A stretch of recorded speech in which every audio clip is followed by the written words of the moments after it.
नमस्कार दोस्तों, मेरा नाम है शालिनी और स्वागत है आप सभी का इस अनोखे किताबी मेले में जिसका नाम है मेरी किताब मेरी कहानी सीजन 7। नया सीजन, नया reason to grow.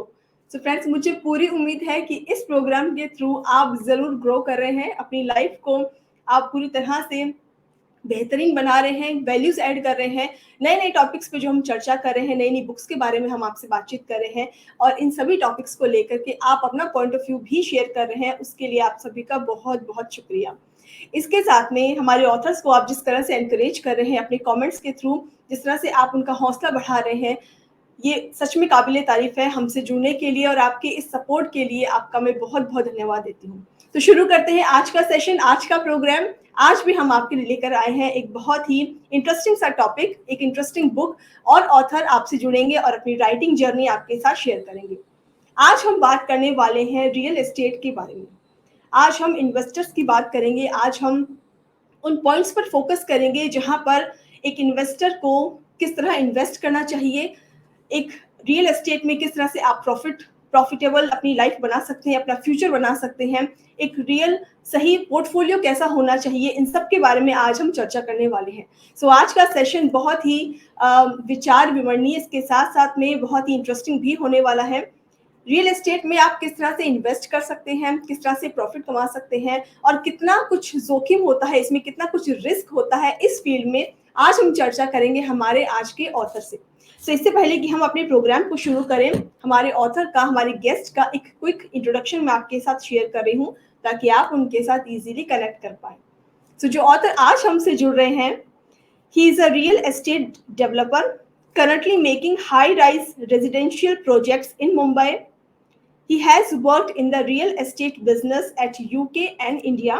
He wants to share the hard-earned knowledge of the real estate business through his book. So without any further delay, मैं बुलाना चाहूंगी हमारे आज के गेस्ट ऑथर को, जिनका नाम है mister Mohan Paroha. Hello sir, good evening, कैसे हैं आप? बहुत बढ़िया, थैंक यू। तो सर, स्वागत है हमारे प्रोग्राम में आपका। और रियल एस्टेट अपने आप में एक बहुत बड़ी फील्ड है, इसमें प्रॉफिट भी है, जोखिम भी है, सारी चीज़ें हैं। आज हम कोशिश करेंगे कि आपसे इस बारे में नॉलेज ले सकें और आपने अपनी एक्सपीरियंस के थ्रू जितना कुछ नॉलेज अर्न की है इस फील्ड में, हमारी ऑडियंस उससे ज़रूर बेनिफिट होगी। तो इससे पहले कि हम प्रोग्राम शुरू करें, प्लीज़ आप बताइए आपको इस प्रोग्राम से जुड़कर कैसा लग रहा है और थोड़ा सा बताइए इस बारे में। इस प्रोग्राम से जुड़कर बहुत अच्छा लग रहा है, बहुत अच्छा प्रोग्राम है और आपसे, आपके पूरी टीम से जुड़कर अच्छा लग रहा है क्योंकि आपकी बहुत बड़ी फैन फॉलोइंग है। हजारों लाखों लोग आपके द्वारा बनाए हुए प्रोग्राम को फॉलो करते हैं, देखते हैं, सीखते हैं। देखिए, दुनिया में सबसे अच्छी अगर कोई चीज़ मुझे लगती है तो वो है कि ज्ञान को प्रचार करना, ज्ञान को लोगों तक पहुँचाना। और आपके माध्यम से बुक्स का प्रमोशन होता है, लोग बुक्स पढ़ने की इच्छा जाहिर करते हैं और अच्छी-अच्छी किताबें पढ़ते हैं।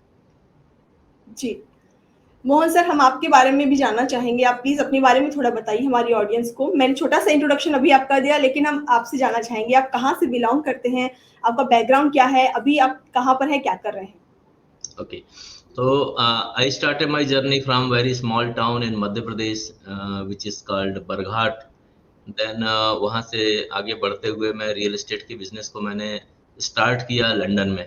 जो भी लाइफ की जर्नी रही है, finally I reach London and वहाँ पर मैंने रियल एस्टेट के बिजनेस के बारे में स्टडी किया, वहाँ से नॉलेज लिया और वहाँ से मैंने टेक्निक्स देखी कि कैसे रियल एस्टेट के बिजनेस को और अच्छा किया जा सकता है, क्या इसमें प्रॉफिटेबल वेंचर्स लाए जा सकते हैं, क्या चीज़ें ऐड करके रियल एस्टेट बिजनेस को सक्सेसफुल और इन्वेस्टिंग को बेटर बनाया जा सकता है।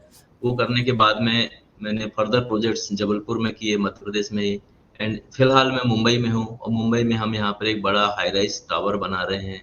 सो जो मेरा अनुभव है रियल एस्टेट व्यवसाय का लगभग 20 सालों का है, all over the world, UK हो गया, यूरोप का कुछ पार्ट हो गया, इंडिया हो गया। So what was the objective, इसकी जो नॉलेज लिया है, जो सीखा है, देखा है, इसमें फेल्युअर्स भी हुए हैं, सक्सेस भी हुए हैं, तो उन चीज़ों को कैसे हम अपनी नई जनरेशंस और अपने अन्य लोगों तक पहुंचाएं, और इसीलिए इसी विचार के साथ में इस बुक्स को लिखने का आइडिया आया।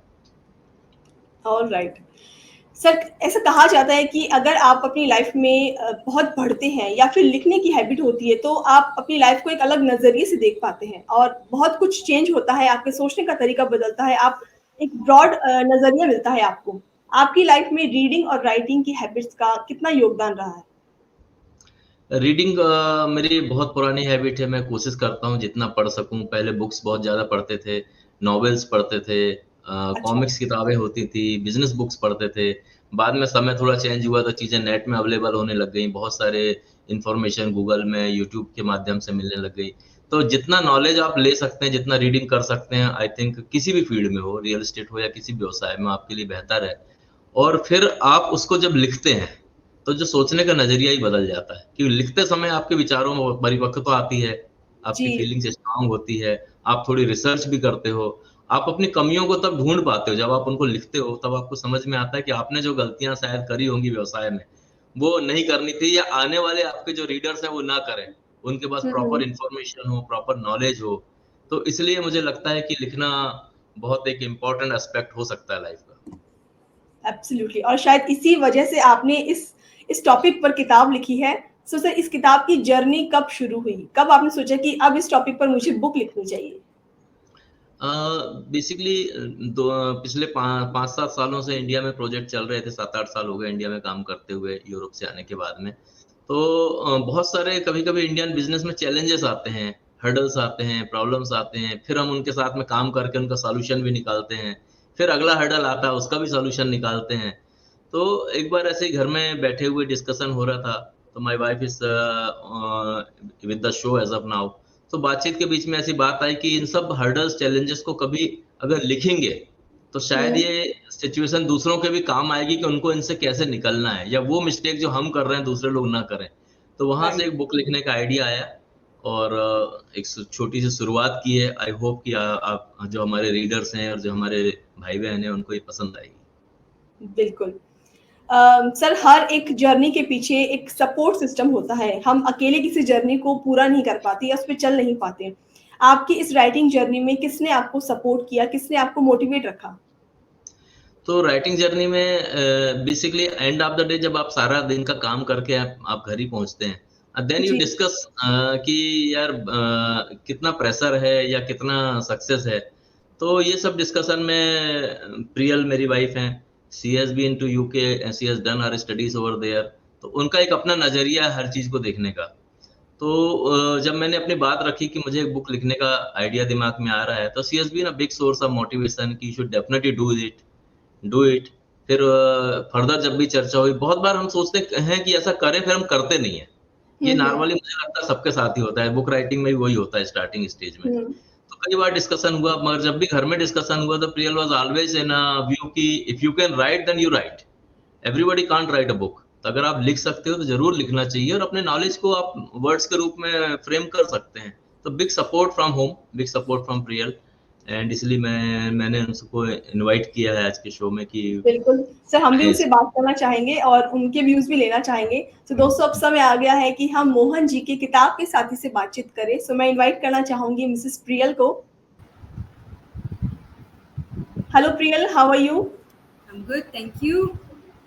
सो प्रियल, हम बात कर रहे हैं मोहन जी से और इन्होंने ये बताया है कि इनकी राइटिंग जर्नी में काफ़ी आपने सपोर्ट किया है, आपने उनको मोटिवेट किया है बुक लिखने के लिए, इसको पब्लिश कराने के लिए। आपको कैसा लग रहा है इस बुक को लेकर के? आप क्या कहेंगे? Oh, I feel very proud. मतलब बिजनेसमैन की वाइफ होना और अब एक राइटर की वाइफ होना बहुत बहुत ग्रेट फीलिंग है. So I am very happy that he is written this and I am wishing कि वो आगे इस बुक को और लेके जाएं, इसमें और सीक्वल्स आएं और इन्फॉर्मेशन को पास ऑन करें जहाँ तक कर सकते हैं. आपका किस तरह की डिस्कशन होता था आपके बीच इन टॉपिक्स को लेके होता था, इस बुक को लेकर के particularly? Him being a businessman, obviously जब घर पे बातें होती हैं तो बिजनेस के बारे में ही बात होती है. हुँ, हुँ। We wouldn't be talking about any other subjects. Of course, बच्चे और business, these are the two main topics that we usually discuss at home. तो उन्हीं के दिमाग में एक बार आइडिया आया था, यार इतनी परेशानियाँ होती हैं, प्रॉब्लम्स होती हैं, and then eventually it evolved into कि हाँ, बुक लिखी जा सकती है इस चीज़ के ऊपर. Hmm, and he hmm. Started writing in scratch, जो अपन एक नोटपैड में लेके स्क्रिबल करते हैं ना, ढेर सारी पॉइंट्स, हाँ, बुलेट हाँ। पॉइंट्स बनाते हैं. And then we used to go through and I am like यार मुझे कुछ सब्सटैंशियल कुछ आप अच्छा लिखो, बहुत अच्छा लिख रहे हो बट इसको अभी कंपाइल करने की ज़रूरत है. You have a lot of things to write, but उसको अब आप कंपाइल करेंगे तो we can get it into a book which can be very informative for people. आपको क्या लगता है रीडर्स के लिए कितनी हेल्पफुल होगी ये किताब, कितना उनको बेनिफिट करेगी? Very helpful. मैंने भी पढ़ी है बुक को, और as as a person who is wanting to start a business, इस बुक में बहुत सारी डिटेल्स हैं, स्टार्टिंग से लेके फाइनेंस से लेके dealing with the legalities of any issue से लेके आप कहाँ से फंड्स को सोर्स करोगे, कैसे नेगोशिएट करोगे, रीनेगोशिएट करोगे, प्राइसिंग हम्म, कैसे वर्क करोगे, everything to the bits and scratches. आप एक बिजनेस को कैसे स्टार्ट कर सकते हैं इंडिया में और कितने डिपार्टमेंट्स के साथ आपको वर्क करना पड़ेगा. It has everything in it.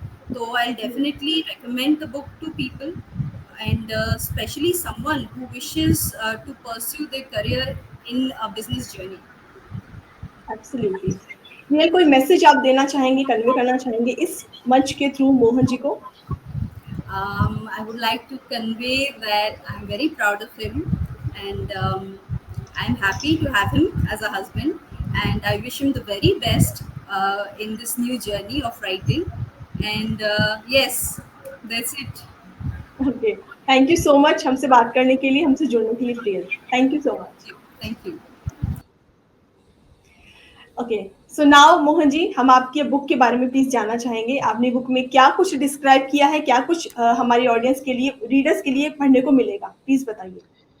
इस बुक में बहुत बेसिक से शुरू किया है कि आपको रियल एस्टेट बिजनेस क्यों करना चाहिए। देखिए, जब हम यंग होते हैं, पढ़ाई करके बाहर आते हैं या थोड़ी कैपिटल हमारे पास होती, तो हम सोचते हैं कोई व्यवसाय करें।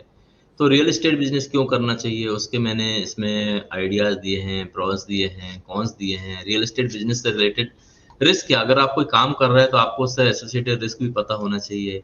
इसमें कितना टाइम एंड एफर्ट्स की ज़रूरत है, स्ट्रेस और अनसर्टेनिटी क्या होती है, ये सारी चीज़ें। फिर रियल एस्टेट के क्या-क्या वेंचर हो सकते हैं कि सब लोगों का अपना माइंडसेट होता है। Some people like to be a real estate agent, someone like me who want to be a real estate developer, someone wants to be a tech startup, a techie guy who want to do something in tech and property combination. Some people want to do interior designing. तो वो सारी चीज़ें मैंने इस book में डालने का प्रयास किया है कि आप रियल एस्टेट में क्या-क्या कर सकते हैं। और अगर आपने रियल एस्टेट मार्केट में आने का या बिज़नेस में आने का सोच लिया है, फिर आपको कौन-सी स्ट्रैटेजीज़ चाहिए, कौन-सी स्किल्स चाहिए, नेगोशिएशन कैसे करेंगे, टेक फ्रेंडली होना चाहिए कि नहीं होना चाहिए, कम्युनिकेशन स्किल के बारे में, मार्केट की साइकिल के बारे में। फिर एक चैलेंज आता है, real estate is a capital intensive business, यहाँ पे कैपिटल की सबसे बड़ी प्रॉब्लम होती है और इतना कैपिटल सबके पास नहीं होता है। तो फिर कैपिटल को कैसे आप अरेंज करोगे, फाइनेंसिंग कैसे करोगे, कहाँ से लाओगे, वो जो मेरे पास व्यूज़ थे फर्स्ट बुक के हिसाब से वो मैंने दिए हैं। फिर मैंने अवेयर किया लोगों को कि मार्केट का डाउन टर्न भी हो सकता है, मार्केट में रेगुलेटरी चैलेंजेस भी आ सकते हैं, तो उनको आपको कैसे डील करना है, कॉम्पिटिशन से भी आपको लड़ना है। फिर मैंने मोटिवेट करने का प्रयास किया है कि जो वर्ल्ड में बहुत successful real estate developer businessman हुए हैं, उनकी मैंने कुछ केस स्टडीज़ दी हैं कि आप रियल एस्टेट के बारे में कैसे अपने आप को मोटिवेट कर सकते हैं, क्योंकि चैलेंजिंग टाइम और टफ टाइम बहुत आते हैं इस बिज़नेस में।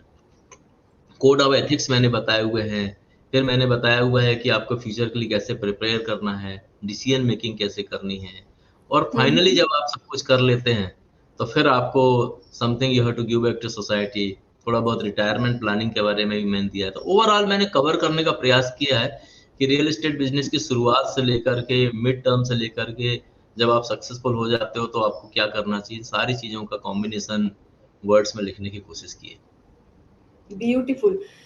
दोस्तों, हम बात कर रहे हैं मोहन परोहा जी से, रियल एस्टेट के बारे में हम बातचीत कर रहे हैं और जैसा कि मोहन जी ने अभी भी बताया कि किस तरह से उन्होंने किताब में स्टेप बाय स्टेप आप फर्स्ट स्टेप क्या लेंगे रियल एस्टेट इस बिजनेस में, इस फील्ड में, और आपका जो एंड का स्टेप इन द सेंस कि जब आप सक्सेसफुल हो जाएंगे और आपका वो जो एंड स्टेप होगा वो कहाँ तक जाएगा, किस तरह से जाएगा, वो सारी चीजें स्टेप बाय स्टेप इन्होंने बताई है अपनी किताब में।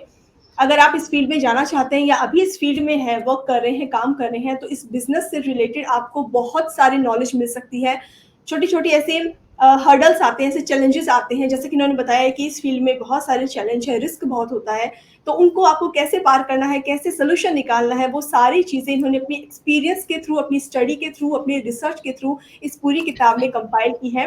आगे के डिस्कशन में भी हम सर से पूछेंगे बहुत सारी बातें, लेकिन अगर आपका कोई क्वेश्चन है या आप कुछ पूछना चाहते हैं या आपका कोई पॉइंट ऑफ व्यू है, कोई एक्सपीरियंस है इस टॉपिक से रिलेटेड, तो आप कमेंट सेक्शन में हमारे साथ जुड़ सकते हैं और वहाँ पर आप हमारे साथ शेयर कर सकते हैं। मोहन जी, सबसे पहले जो फर्स्ट स्टेप हमारा होगा, इसके बारे में मैं पूछना चाहूँगी, अगर कोई पर्सन रियल एस्टेट में जाना चाहता है, इस फील्ड में है, ऐसे कौन से की प्रिंसिपल्स हैं, कौन से ऐसे लॉज हैं या ऐसे पॉइंट्स हैं जिस पर एक फर्स्ट पर्सन को ध्यान रखना चाहिए, एक इन्वेस्टर को उन चीज़ों का ख्याल रखना चाहिए? देखिए, इसमें 2 चीज़ें हैं। अगर आप एज़ ए इन्वेस्टर आते हैं तो उसके की प्रिंसिपल्स अलग हैं।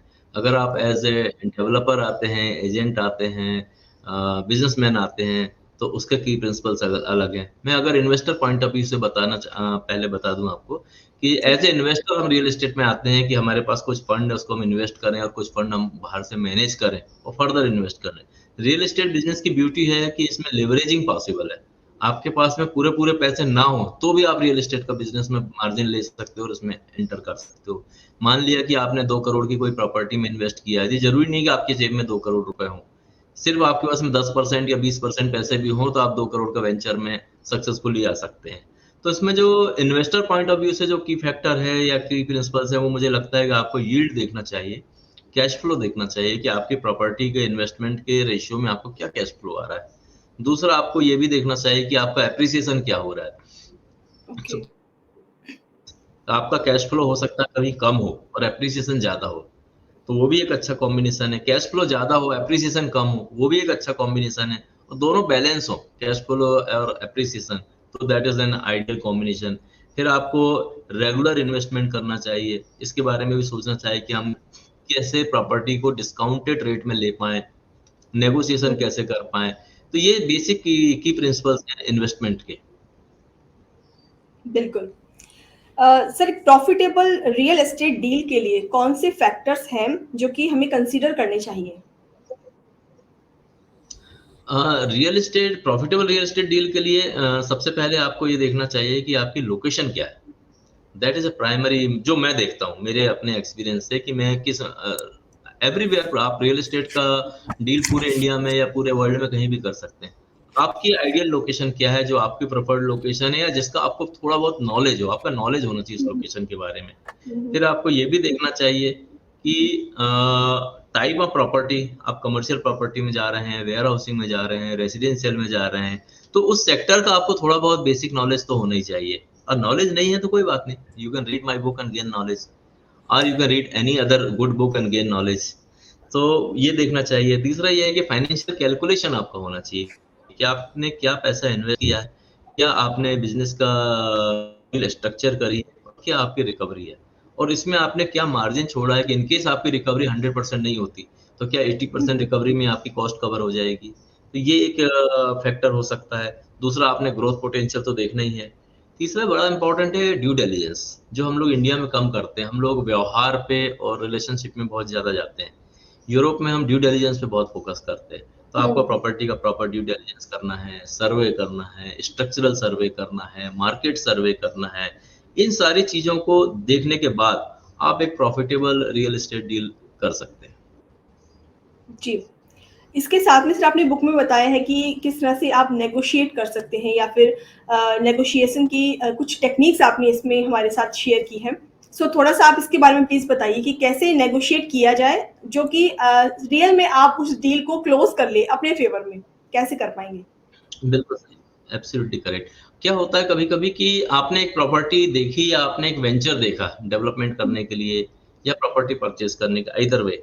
तो end of the day as a developer और बिजनेसमैन आप जाना चाहो या एज ए इन्वेस्टर आप जाना चाहो, आपको नेगोशिएशन करना पड़ता है।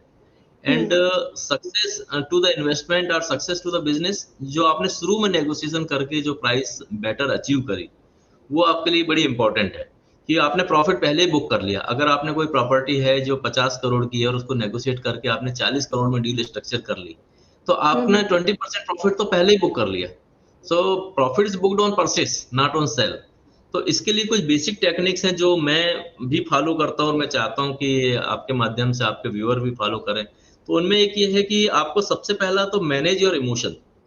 जब आप नेगोशिएशन करने जाते हैं या प्रॉपर्टी खरीदने का मन बना लेते हैं तो आप बड़े इमोशनली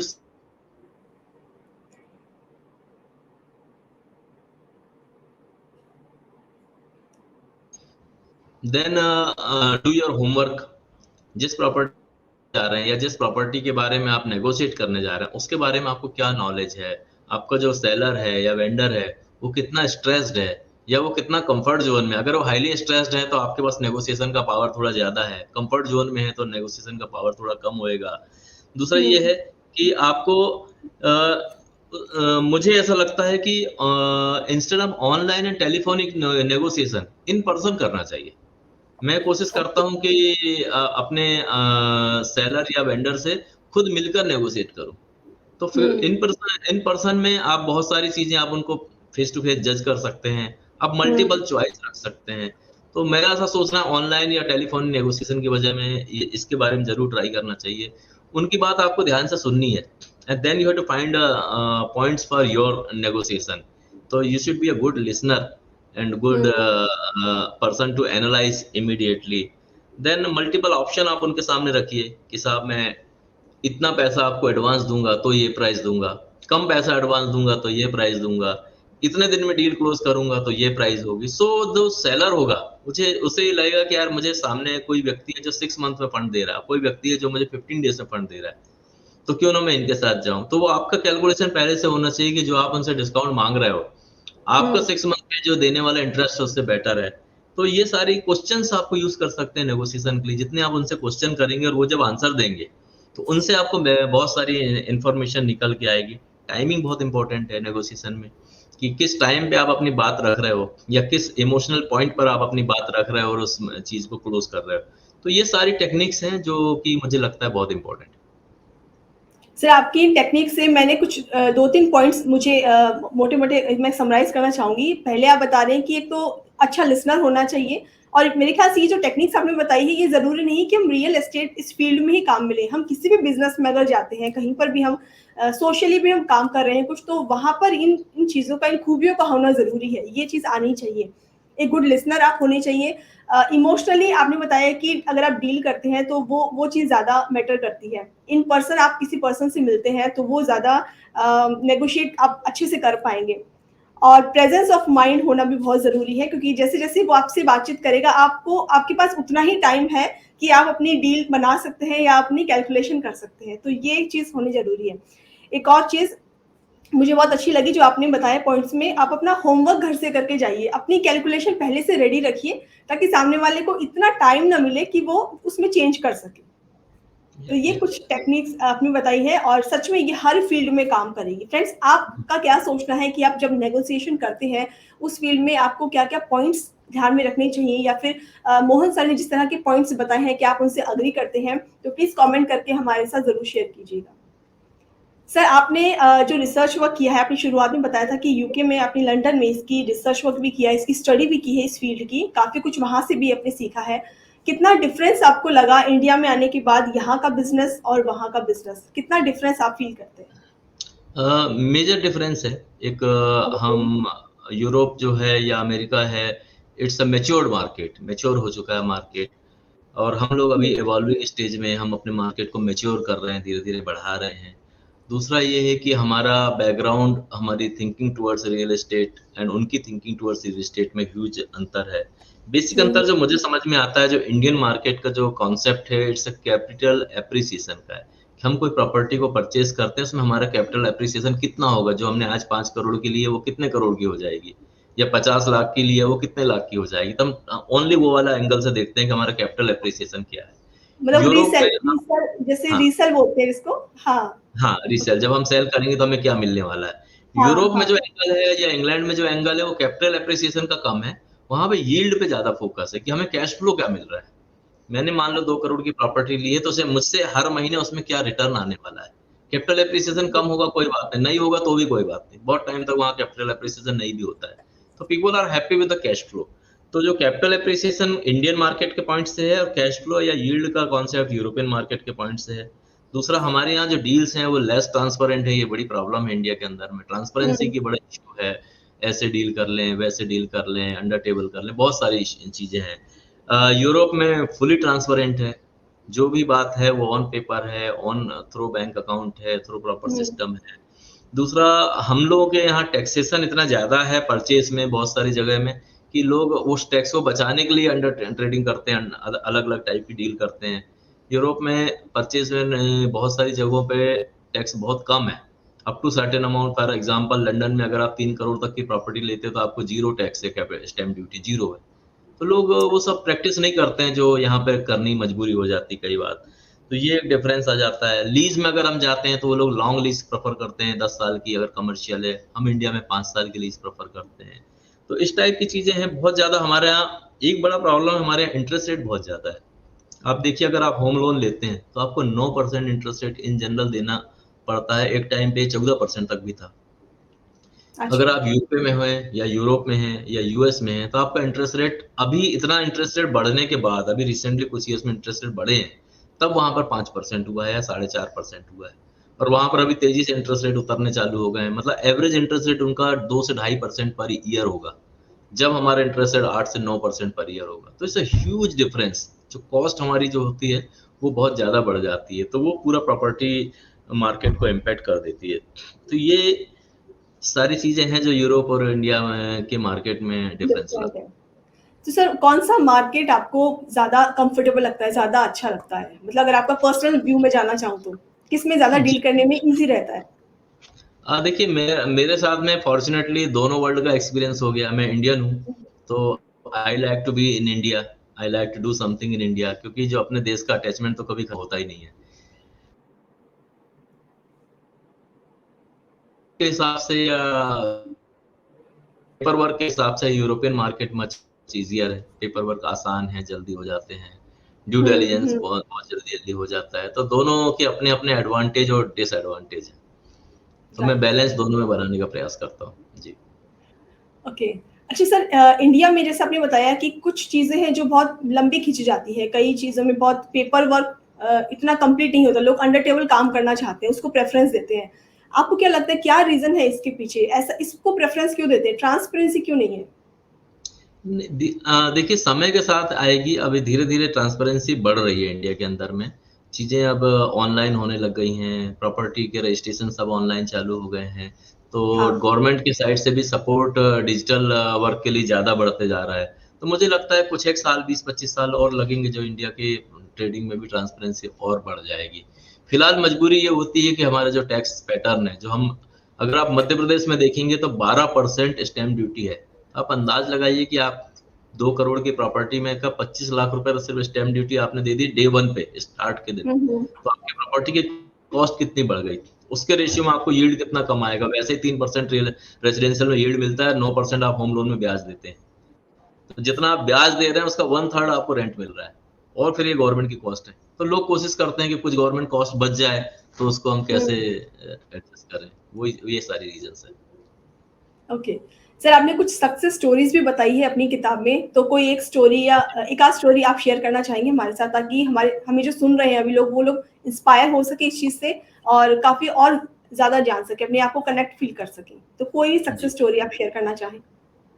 एक तो मैं खुद एक सक्सेस स्टोरी अपनी भी दे सकता हूँ कि I started with a very low capital, almost no capital we can say, and I reached to the level where I am doing a 45-story building in very prime location of Mumbai, and I have done 350 apartments in Jabalpur and lot of developments in London and other places. So if you are persistent, if you are consistent, success will be yours. But I keep reading success story of other people, I learn from them कि उन्होंने क्या ऐसा unique किया है कि they have been successful.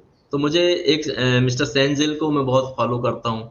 इन्होंने क्या किया है कि डिस्ट्रेस प्रॉपर्टी जो होती है, टूटी फूटी प्रॉपर्टी होती है, लोग जब लोन नहीं चुका पाते प्रॉपर्टी छोड़ के चले जाते हैं, ऐसी प्रॉपर्टियों को फोकस किया, बहुत लो वैल्यू पे इनको एक्वायर किया, उनका रिनोवेशन किया, फिर ऐसा करते करते एक ह्यूज पोर्टफोलियो बनाया, मल्टी मिलियन डॉलर का पोर्टफोलियो बनाया, and then they are into in various other part of real estate business, mortgages, funding, etcetera etcetera. So how you can start with even small capital or low capital or no capital, सबसे ज्यादा डर लोगों को लगता है कि मेरे पास fund नहीं है तो मैं रियल एस्टेट में कैसे घुसूं। ये इज द बिगेस्ट चैलेंज, और मैंने खुद इस चैलेंज को पार किया है और मैं यहाँ तक पहुंचा हूँ। तो मुझे लगता है कोई भी पहुंच सकता है, it is not impossible. Right.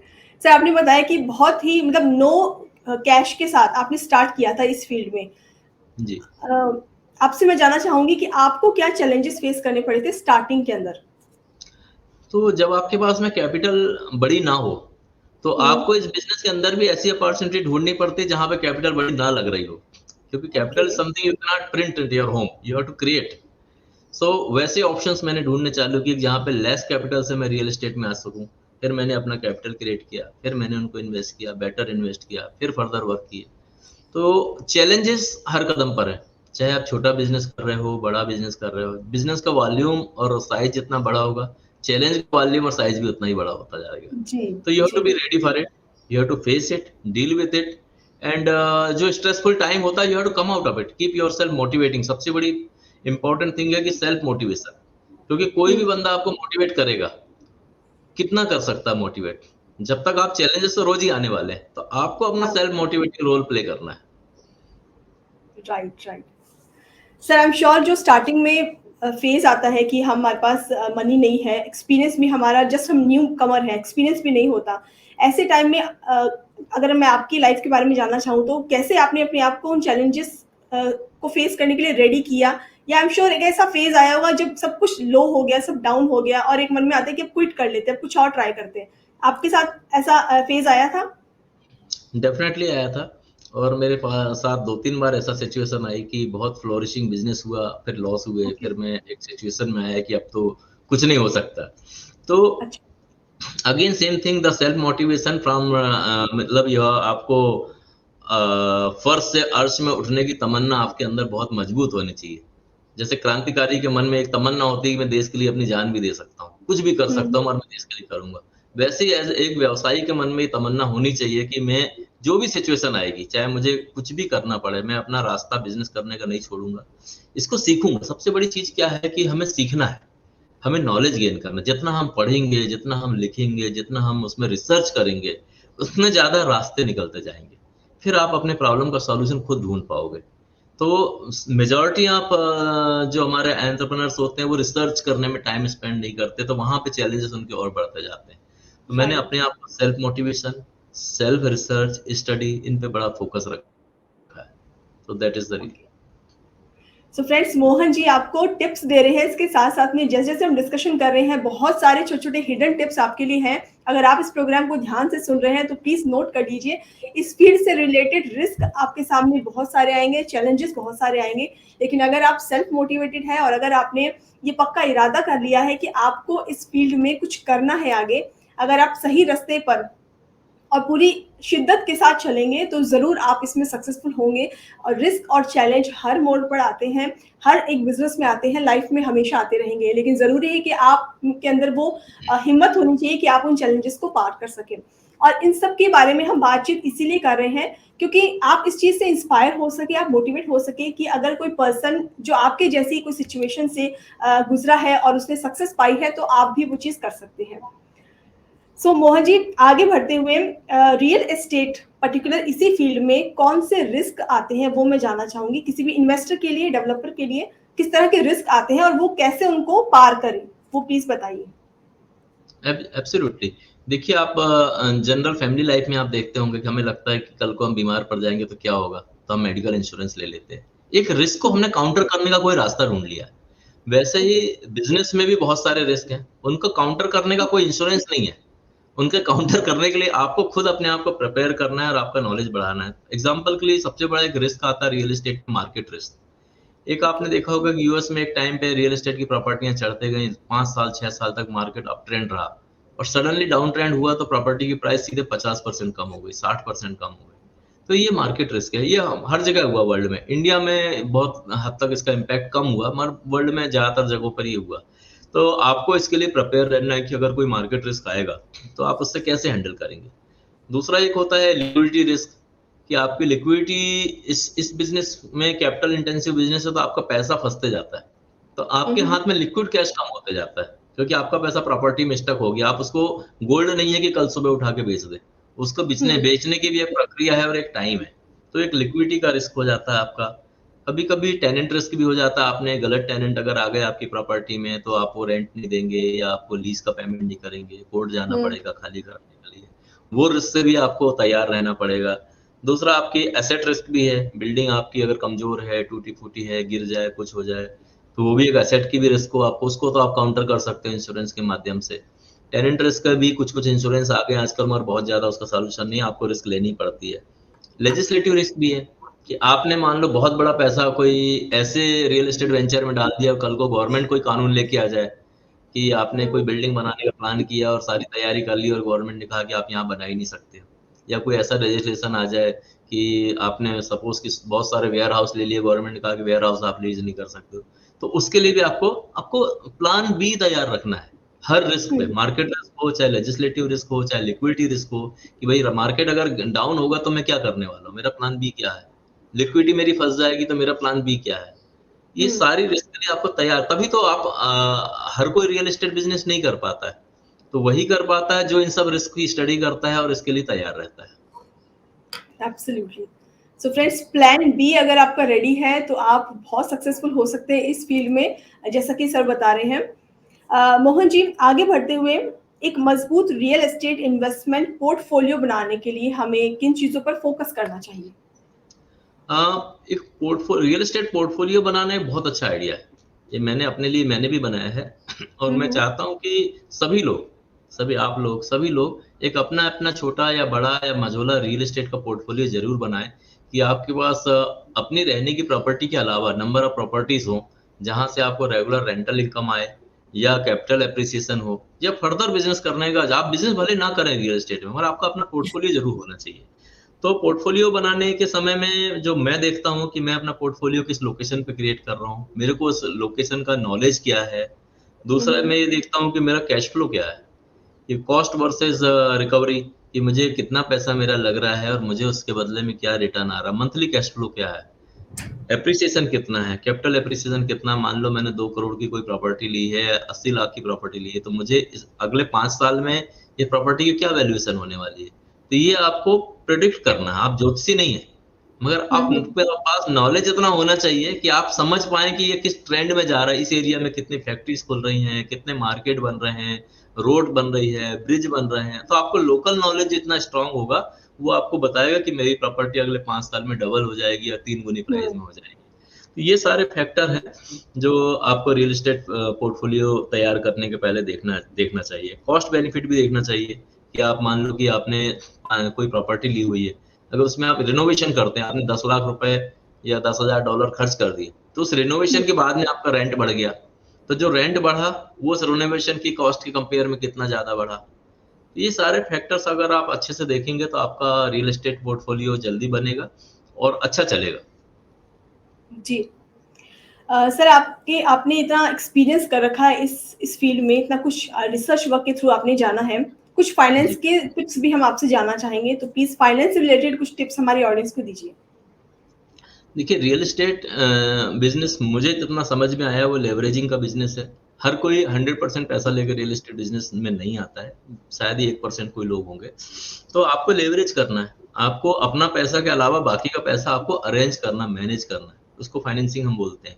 Financing के बहुत सारे सॉल्यूशन मैंने अपनी किताब में दिए हुए हैं। बहुत सारे एक स्टैंडर्ड सॉल्यूशन है कि आप बैंक जाइए, बैंक से लोन ले लीजिए, वो एक सॉल्यूशन है। कई बार बैंक से लोन मिलना संभव नहीं होता कोई भी रीजन से, तो उसके अल्टरनेट मैंने अपनी बुक्स में दिए हुए हैं कि आप उसके लिए क्या कर सकते हैं।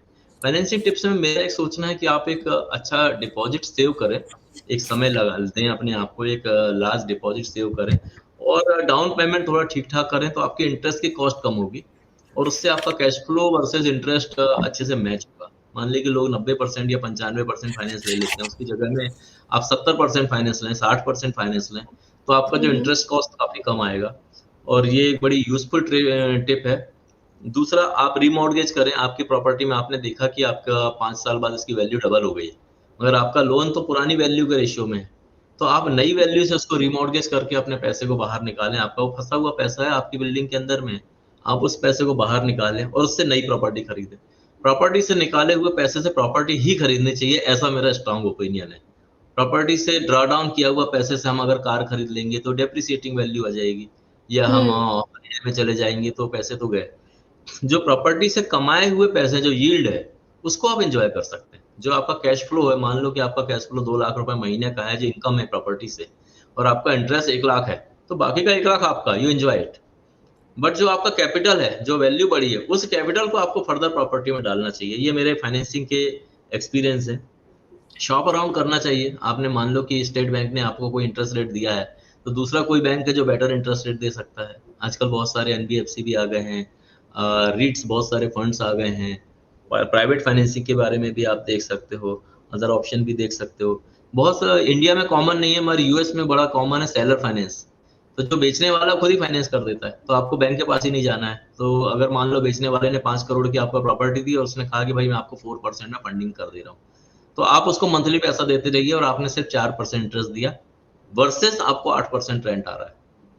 तो ये एक नया तरीका है फाइनेंस करने का। ना आप बैंक के पास गए, ना आपने कोई प्रॉपर्टी दी, ना सिक्योरिटी दी। तो ऐसे इनोवेटिव आइडियाज में आपको जाना चाहिए फाइनेंसिंग के बारे में।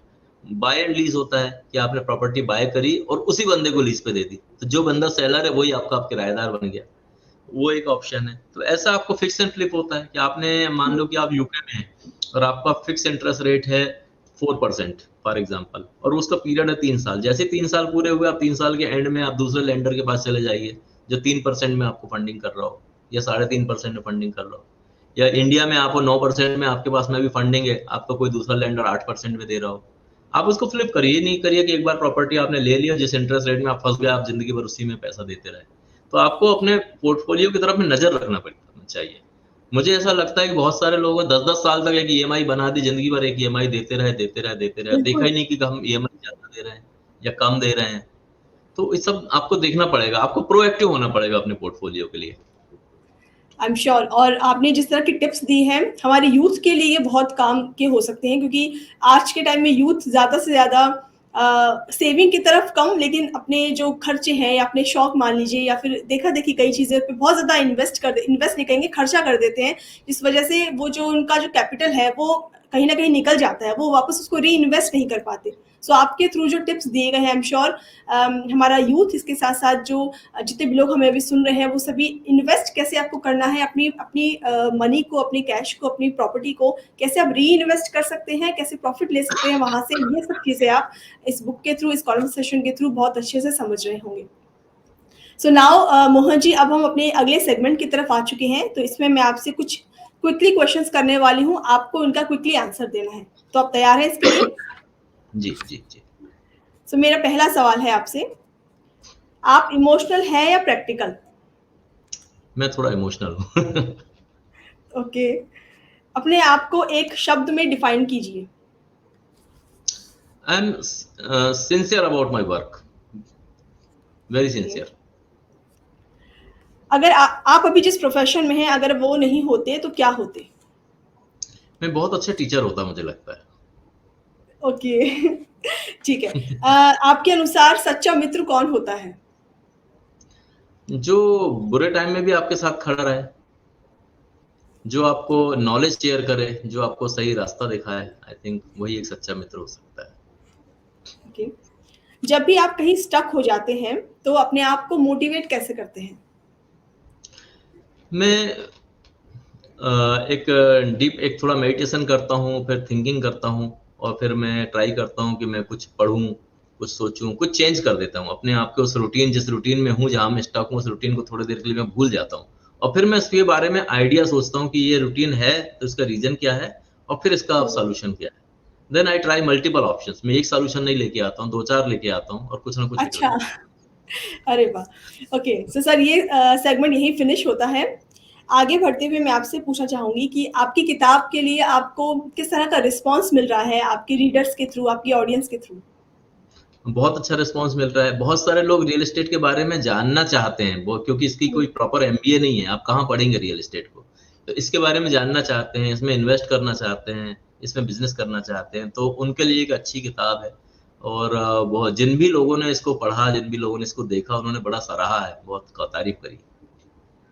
जी, सर आई एम श्योर हमारी जितनी भी ऑडियंस अभी आपको देख रही है, बहुत से लोग आपसे कनेक्ट होना चाहेंगे आपकी बुक के बारे में और साथ-साथ में रियल एस्टेट के बारे में आपसे पर्सनली गाइडेंस लेना चाहेंगे। सो कोई कॉन्टैक्ट डिटेल जो आप उनके लिए शेयर करना चाहें? मैं अपना एक ईमेल आईडी दे सकता हूँ mohanparoha@gmail.com कि आप इसमें अपना मेल लिखें। अब मैं जो भी एडवाइस दे सकूँगा मैं ज़रूर दूँगा, रिस्पॉन्ड भी करूँगा और जितने भी लोगों को मैं मोटिवेट कर सकता हूँ या गाइड कर सकता हूँ, मैं ज़रूर करूँगा। तो दोस्तों अगर आप मोहन जी से कनेक्ट होना चाहते हैं और रियल एस्टेट के बारे में जानना चाहते हैं, कुछ भी आपकी कोई भी प्रॉब्लम है उसका सॉल्यूशन आप लेना चाहते हैं, तो आप इनसे बात कर सकते हैं, इनसे कनेक्ट हो सकते हैं। इनकी मेल आईडी हमने कमेंट सेक्शन में पुट की है, आप वहाँ से इसको नोट कर लीजिए और आप इनसे पर्सनली कनेक्ट हो सकते हैं। सर अगर हम आपकी बुक परचेज करते हैं तो क्या कोई डिस्काउंट हमें मिल सकता है? अगर आप अभी करते हैं तो ज़रूर मैं एक 25% प्राइस जो भी इसकी मेंशन है उसका डिस्काउंट देना चाहूँगा कि लोग उसको परचेज़ करें और पढ़ें। तो फ्रेंड्स अगर आप इस बुक को परचेज करते हैं तो इस बुक पर एमआरपी पर 25% का डिस्काउंट है। सो फर्स्ट 24 आवर्स के लिए ये डिस्काउंट अवेलेबल होगा। आप अमेज़न के थ्रू इसको परचेज कर सकते हैं। इसको परचेज करने का लिंक हम कमेंट सेक्शन में शेयर कर रहे हैं। आप वहाँ जाके इसको क्लिक कीजिए और एक दिन में मतलब 24 आवर्स के अंदर अगर आप इसको परचेज करते हैं तो 25% का डिस्काउंट इस एमआरपी पर आपको मिल जाएगा। सो इस बुक को खरीदने की इस अपॉर्चुनिटी को बिल्कुल मत गवाइए, फटाफट से इस बुक को परचेज कीजिए और अपने रिव्यूज देना बिल्कुल भी मत भूलिएगा। Sir any future plans regarding your writing? मैं लिखने की जर्नी को कंटिन्यू करना चाहूँगा। मैं चाहूँगा कि मैं अपनी बुक के माध्यम से लोगों को एमबीए करा दूँ, रियल एस्टेट के बिजनेस की फर्दर बुक्स आएँ और लोग क्या उसको पढ़ के मास्टर ऑफ बिजनेस एडमिनिस्ट्रेशन जितना नॉलेज मेरी बुक्स को पढ़ के लोग गेन कर पाएँ। जी। सर बहुत से ऐसे लोग हैं जो कि आपके जैसे ही ऑथर बनना चाहते हैं या फिर ऑथर बनने की राह पर हैं, बट कहीं न कहीं स्टक हो गए हैं, कुछ आगे समझ नहीं पा रहे हैं। तो उनके लिए आप क्या एडवाइस देना चाहेंगे? हाँ, कंसिस्टेंसी होना चाहिए। ऑथर बनना एक बड़ा खुशी का, प्राउड का विषय है, मुझे ऐसा लगता है। आप जो भी आइडियाज़ हैं आपके पास, जो नॉलेज है, आप उसको शेयर ज़रूर करना चाहिए। हो सकता है आपके नॉलेज से किसी और की लाइफ में इम्प्रूवमेंट आ जाए, तो आपको हुँ। लिखना चाहिए। कई बार आप डिमोटिवेटेड हो जाते हैं, अब आगे कुछ सूझ नहीं रहा है, तो आपको 1-2 दिन के लिए डिमोटिवेशन ठीक है, फिर अपना सेल्फ मोटिवेशन को जागृत करके और फिर लिखना शुरू करना चाहिए। आप हो सकता है थोड़ा कमज़ोर लिखेंगे, बस लिख डालिए, फिर उसको इम्प्रूव करिए। तो लिखते रहेंगे तो मुझे लगता है कि कोई चैलेंज नहीं है इसमें। मोहन सर आपसे बात करके बहुत अच्छा लग रहा है। मैं अगर अपना पर्सनल एक्सपीरियंस बताऊँ तो मुझे ज़्यादा नॉलेज नहीं है इस फ़ील्ड के बारे में, लेकिन आपने इतना ईज़ी करके ये चीज़ें बताई हैं कि रियल में कुछ-कुछ बातें जो है वो मेरे माइंड में गई हैं और मैं सोचने लगी हूँ कि हाँ, फ्यूचर में हम इसमें कुछ इन्वेस्ट कर सकते हैं या किन चीज़ों का मुझे ख़्याल रखना है। थैंक यू सो मच इतने सिंपल भाषा में आपने इस फ़ील्ड के बारे में हमें बताया, हमारी ऑडियंस को बताया और बहुत अच्छा लगा आपसे बात करके sir. All the best for your future. Thank you so much sir हमसे जुड़ने के लिए। Thank you so much, thank you so much, thank you. Bye bye. So दोस्तों ये था हमारा आज का सेशन डे 13 हमने कंप्लीट किया है मोहन परोहा जी के साथ और रियल एस्टेट को लेकर के हमने बातचीत की और डीप डिस्कशन की। दोस्तों बहुत ही सिंपल भाषा में, बहुत ही सादे शब्दों में मोहन सर ने अपने इतने वास्ट एक्सपीरियंस को शेयर किया है। अब आप देख लीजिए कि किताब में, बुक में उन्होंने कितने ब्यूटीफुल तरीके से सारी चीज़ों को बताया होगा। स्टार्टिंग में उन्होंने कहा था कि एक-एक स्टेप इन्होंने बताए हैं, अपने पर्सनल एक्सपीरियंस से बताए हैं कि जब इन्होंने फर्स्ट स्टेप लिया था इस फील्ड में, वहाँ से लेकर के मिड और उसके बाद एंड में जब एक सक्सेसफुल बिजनेसमैन बन गए हैं और किस तरह से इसको आगे बढ़ा रहे हैं, वो सारे स्टेप्स इन्होंने मेंशन की है अपनी किताब में। सो इस बुक को खरीदना, इस बुक को पढ़ना बिल्कुल मत भूलिएगा। आपके लिए ये बहुत हेल्पफुल हो सकती है अगर आप अपना फ्यूचर देख रहे हैं इस फील्ड में। सो आई एम श्योर आपको आज का डिस्कशन बहुत पसंद आया होगा। अगर पसंद आया है तो प्लीज़ वीडियो को लाइक कीजिएगा, कमेंट करना बिल्कुल मत भूलिएगा फ्रेंड्स। आपके कमेंट्स हमारे लिए बहुत वैल्यू रखते हैं, बहुत मोटिवेशन देते हैं हमें, हमारे ऑथर को, हमारी टीम को इस तरह के प्रोग्राम्स लाने के लिए, इस तरह के इन सब के पीछे जो हार्ड वर्क है उसको और ज़्यादा अच्छे से करने के लिए मोटिवेशन होता है। आपका एक छोटा सा कमेंट, तो प्लीज़ कमेंट ज़रूर कीजिएगा। इसके साथ में अगर आपने super power author YouTube channel को सब्सक्राइब नहीं किया है तो उसको सब्सक्राइब कर लीजिए, क्योंकि बहुत सारे इवेंट्स आने वाले हैं इसी तरह से नॉलेज से भरपूर बहुत सारी जानकारी के साथ। मिलते हैं आपसे अगले सेशन में एक और नए ऑथर के साथ, एक और नई बुक के साथ। तब तक के लिए हंसते रहिए, मुस्कुराते रहिए। धन्यवाद।